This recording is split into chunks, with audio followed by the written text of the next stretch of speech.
KFC style fried chicken ఎలా తయారు చేసుకోవాలో చూద్దాం. ముందుగా శుభ్రంగా కడిగి ఒక అరగంట పాటు సాల్ట్ వాటర్లో నానబెట్టిన చికెన్ని అందులోకి మనం మసాలాలు వేసుకోవాలి. ధనియాల పొడి, మిరియాల పొడి, గరం మసాలా, చికెన్ మసాలా, కారం, జీలకర్ర పొడి, సాల్ట్, అలాగే పెరుగు, అల్లం వెల్లుల్లి పేస్ట్ ఇవన్నీ వేసుకొని శుభ్రంగా ముక్కలకు పట్టే విధంగా మసాజ్ చేసుకోవాలి. ఇలా బాగా మసాజ్ చేసిన ఈ చికెన్ని మనం అలా మూత పెట్టేసి దాన్ని ఫ్రిడ్జ్లో 1 అవర్ పాటు ఉంచుకోవాలి. ఈలోగా మనం చికెన్కి కూర చేయడానికి ఒక పావు కేజీ వరకు మైదా, అందులో ఒక 5-6 టేబుల్ స్పూన్లు కార్న్ఫ్లవరు, అలాగే రుచికి తగ్గ సాల్టు, కారం, మిరియాల పొడి, వీలైతే చికెన్ మసాలా కూడా వేసి దాన్ని మనం శుభ్రంగా కలిపి ఓ పక్కన పెట్టుకోవాలి. ఇప్పుడు గంట పాటు ఫ్రిడ్జ్లో పెట్టిన ఆ చికెన్ తీసి ఒకసారి మళ్ళీ బాగా కలుపుకోవాలి. అలా కలుపుకున్న చికెన్ని తీసి మనం రెడీ చేసుకున్న ఆ పిండి మిశ్రమంలో ఇలా చికెన్ పీస్కి మొత్తం పట్టేలాగా అలా చుట్టూ తీసుకొని దాన్ని మళ్ళీ మనం అలాగ పక్కనే ఒక కూలింగ్ వాటర్ పెట్టుకొని ఆ వాటర్లో ఒక 30 సెకండ్స్ వరకు ఉంచాలి. అలా మనం తయారు చేసుకున్న పీసులన్నీ పెట్టి అలా రెండోసారి కూడా ఆ వాటర్లో తీసి మళ్ళీ ఆ పిండి కోట్ చేయాలి. అలా 2 సార్లు చేసిన తర్వాత బాగా ముక్కలకి పడుతుంది.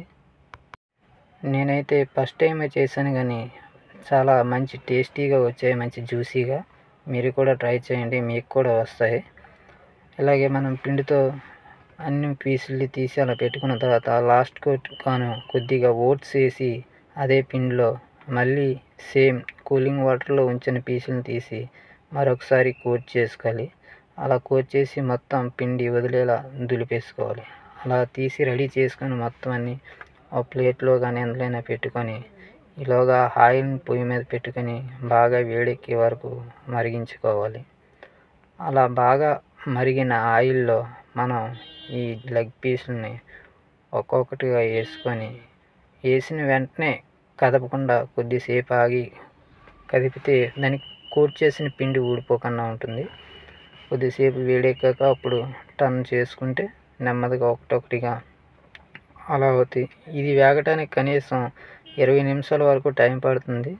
మంట హైలో పెట్టేస్తే పైన కోటింగ్ బేగా మాడిపోతుంది. నెమ్మదిగా మీడియంలో పెట్టి వేపితే లోపల చికెన్ వరకు మొత్తం అంతా కుక్ అవుతుంది.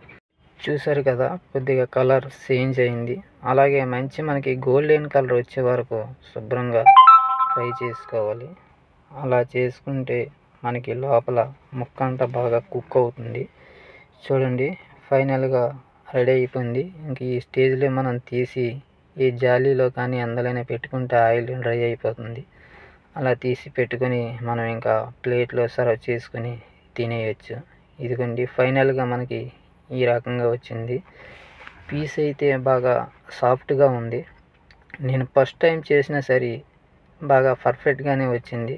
మీరు కూడా ఇంట్లో ట్రై చేసుకోవచ్చు. పీస్ కూడా లోపటి వరకు బాగా కుక్ అయింది. ఓకే, మీకు వీడియో నచ్చినట్లయితే లైక్ చేయండి, సబ్స్క్రైబ్ చేయండి, అలాగే షేర్ చేయండి. మీరు ఒక లైక్ చేసి మన ఛానల్ని సపోర్ట్ చేస్తారని కోరుకుంటున్నాను. Thank you for watching.